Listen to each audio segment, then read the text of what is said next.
Yo yo yo, salut les petits clous, bienvenue dans Les Pieds dans le Pad. Sorti en 2002 exclusivement sur Xbox, Jet Set Radio Future est la suite du premier Jet Set Radio et l'un des jeux les plus emblématiques de l'ère du début des années 2000. Développé par le studio interne Smilebit et édité par Sega, né des cendres de la célèbre Team Andromeda, les créateurs de Panzer Dragoon. À la tête du projet, on retrouve le producteur Takayuki Kawago, le père protecteur du projet de chez Smilebit. Le jeu s'inscrit dans une volonté de pousser encore plus loin l'identité artistique et la liberté de gameplay qui avait marqué le premier opus. Pensé comme une suite spirituelle à l'épisode sorti sur Dreamcast, le projet se veut plus vaste, plus fluide et plus audacieux afin de tirer pleinement parti de la puissance de la toute nouvelle Xbox de Microsoft. Il visait également à servir de véritable technique artistique pour le marché japonais en misant sur un style visuel fort et une bande son marquante. Pensé comme une expérience arcade basée sur le mouvement et la liberté, Jet Set Radio Future mise sur un gameplay sans rupture où l'on enchaîne figures, vitesse et graffiti dans une ville futuriste. Son esthétique en cel shading et sa bande son électro-hip-hop signée Hideki Naganuma participent à forger une identité immédiatement reconnaissable. À travers ce projet, Sega cherchait à capturer l'esprit de la culture urbaine tout en proposant une véritable vitrine artistique pour l'époque. Plus de 20 ans après, le jeu reste une référence culte, autant pour son style que pour son ambiance. Il incarne une période où Sega osait tout, une ode à la liberté d'expression avec un sens du style qui n'a rien perdu de sa force. Il possède une expérience qui aujourd'hui encore donne l'impression d'être en avance sur son temps. Si tu veux kiffer rider dans les rues de Tokyoto avec moi, balance un like pour faire monter le signal, abonne-toi à la bonne fréquence et active la cloche. On continue de taguer le YouTube Game pour faire trembler la police de Rokaku. Et n'oublie pas, keep it real, keep it loud and understand the concept of love. Ladies and gentlemen, start your engines.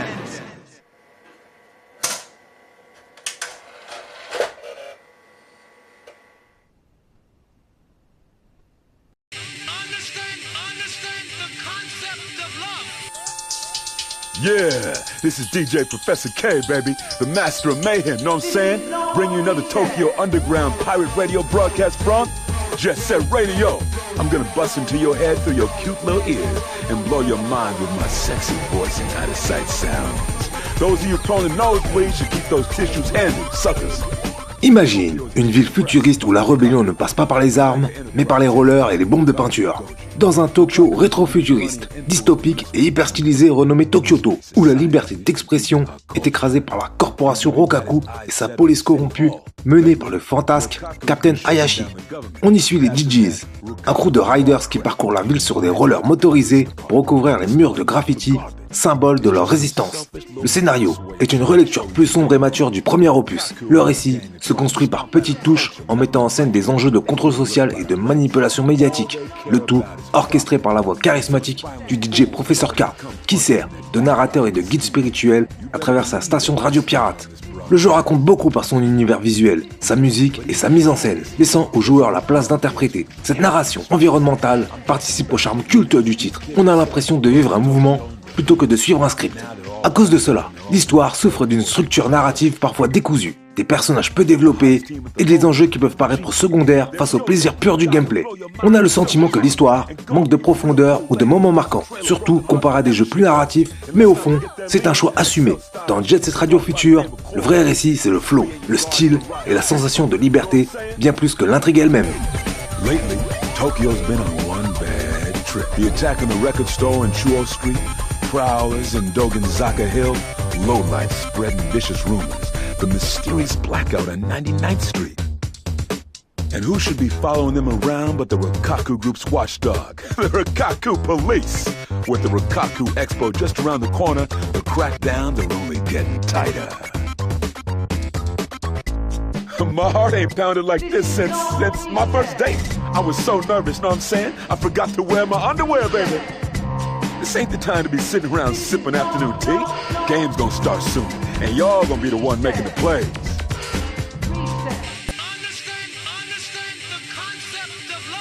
Reposant avant tout sur une sensation de mouvement quasi continu, pensé pour donner au joueur l'impression de surfer sur la ville, plutôt que de simplement la parcourir, on enchaîne grind, sauts et virages avec une fluidité très arcade, ce qui crée rapidement un sentiment de flow extrêmement satisfaisant. Le level design, plus ouvert que dans le premier opus, encourage l'exploration et l'improvisation, renforçant cette impression de liberté permanente. Et, contrairement à son prédécesseur, le jeu mise sur une fluidité totale. Les graffitis se réalisent désormais d'une simple pression de gâchette en passant devant les murs, ce qui permet de ne jamais briser l'élan de la course. Sega a opéré ce virage pour privilégier le flow absolu, transformant les tags et graphes en une action instantanée qui s'intègre parfaitement à la vitesse du joueur sans jamais l'interrompre. Ce choix s'adapte à l'échelle colossale des nouveaux niveaux où la répétition de commandes complexes sur des centaines de spots de graphes pourrait briser le rythme. En simplifiant l'exécution technique, le studio déplace le défi vers le level design et l'exploration verticale. La difficulté ne réside plus dans l'exécution du graffiti, mais dans l'agilité nécessaire pour atteindre les zones les plus escarpées de la ville. Cependant, ce choix d'accessibilité a aussi ses limites, à commencer par une certaine répétitivité qui peut s'installer sur la durée car les objectifs de mission se résument souvent à recouvrir tous les tags d'une zone pour progresser. La simplification du système de graffiti, bien que bénéfique pour la vitesse, a fait perdre au titre cette dimension de mini-jeu de rythme qui demandait de la précision sous pression dans le titre Dreamcast. Ce qui donne cette sensation au gameplay de parfois manquer de profondeur sur la durée avec une courbe de progression assez plate. De plus, les phases de combat contre la police ou les gangs rivaux manquent cruellement de profondeur ou de précision, se transformant souvent en bousculades confuses et peu passionnantes. Enfin, la caméra peut devenir capricieuse dans les environnements les plus étroits ou lors de sauts millimétrés en haute altitude, ce qui peut causer des chutes frustrantes et forcer le joueur à recommencer une longue ascension. Malgré cela, l'essentiel reste intact, un gameplay unique, instinctif et viscéralement fun qui privilégie le style et la sensation plutôt que la complexité.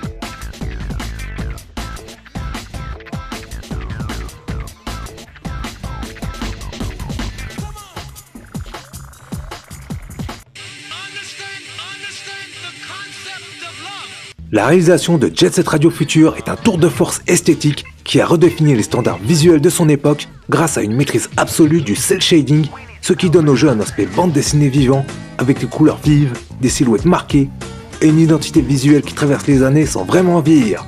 La qualité première de cette réalisation réside dans sa cohérence artistique totale.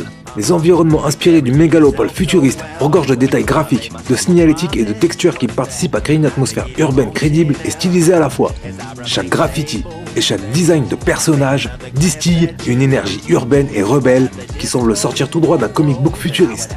L'une des grandes forces de la réalisation réside aussi dans sa cohérence globale.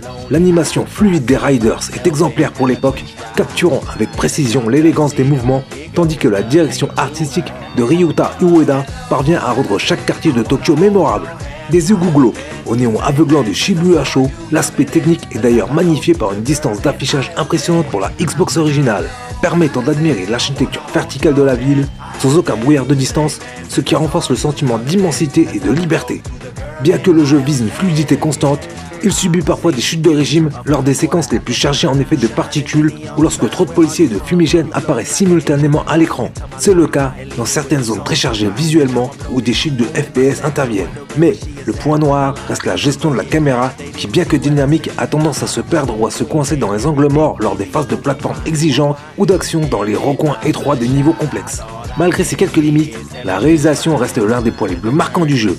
Un exemple de style assumé qui prime sur le réalisme et qui contribue largement à son statut culte. Élément les plus emblématiques de l'expérience au point de devenir indissociable de son identité, la bande-son de Jet Set Radio Future est le cœur battant de l'âme rebelle du jeu. Orchestrée par le légendaire Hideki Naganuma, cette bande originale est un cocktail explosif et avant-gardiste de hip-hop, de breakbeat, de J-pop et de funk électronique, le tout mixé avec une énergie frénétique. Elles accompagnent chaque session comme un véritable moteur d'énergie. Les morceaux ne servent pas seulement d'arrière-plan sonore, ils dictent le rythme, amplifient la sensation de vitesse et renforcent l'immersion dans cette ville futuriste où tout semble bouger en permanence. D'ailleurs, beaucoup de titres présents sur l'épisode Dreamcast se retrouvent dans cet opus. Pourtant, cette bande-son si singulière possède les défauts de ses qualités, à commencer par son caractère clivant qui peut s'avérer éprouvant pour les joueurs peu sensibles aux sonorités expérimentales ou aux boucles musicales répétitives. Cela ne plaira pas à tout le monde. Moi-même, grand amateur de musique, je vous avoue que certains titres me cassent les oreilles à défaut d'autre chose. Malgré cela, la bande-son reste l'un des piliers du jeu, un élément clé de son aura culte qui restera un souvenir vidéoludique.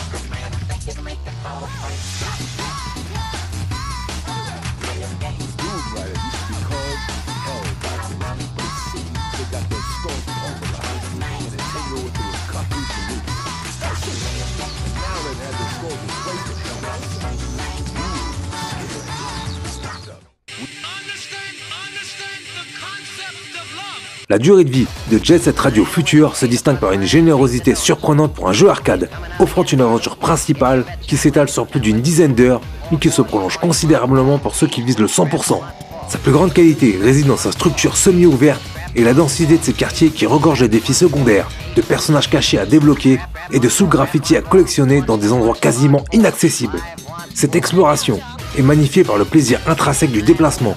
On ne parcourt pas la ville pour valider une liste de tâches, mais pour le pur plaisir de maîtriser les lignes de grind les plus complexes, ce qui confère au titre une rejouabilité organique et addictive. Cependant, cette longévité peut être entachée par une certaine redondance, car la progression repose essentiellement sur le même cycle de marquage de graffiti, ce qui peut lasser les joueurs en quête de variété dans les objectifs.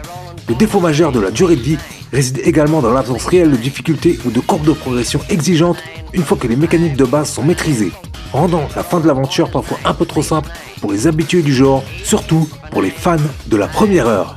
Enfin, le titre intègre un mode multijoueur local qui est en soi une intention louable, mais il souffre de l'absence de bots et de modes de jeu. On aura droit simplement à des battles de graphes et des courses. Dans tout ça, le solo se suffit à lui-même, car pour choper les tag tokens et débloquer tous les persos demandera une bonne dose de patience et de skill.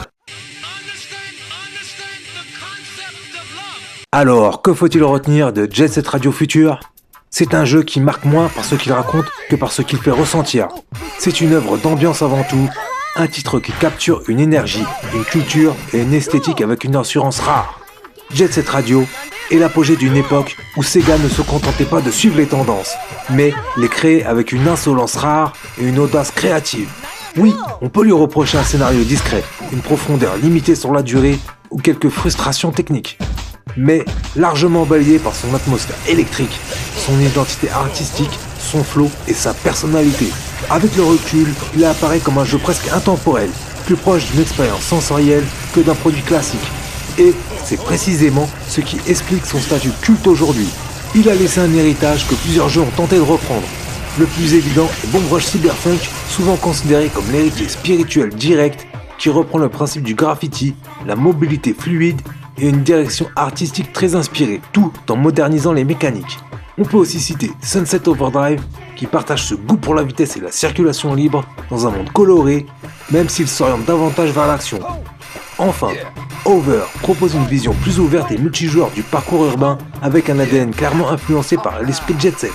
Jet Set Radio Future n'est pas seulement un bon jeu, c'est une proposition artistique forte dont l'influence continue de se faire ressentir dans des titres modernes qui cherchent eux aussi à faire passer le style et la sensation avant tout le reste. En attendant que Sega sorte enfin le remake officiel, confirmé en 2023 quand même, ces alternatives prouvent que l'esprit des GGs est plus vivant que jamais.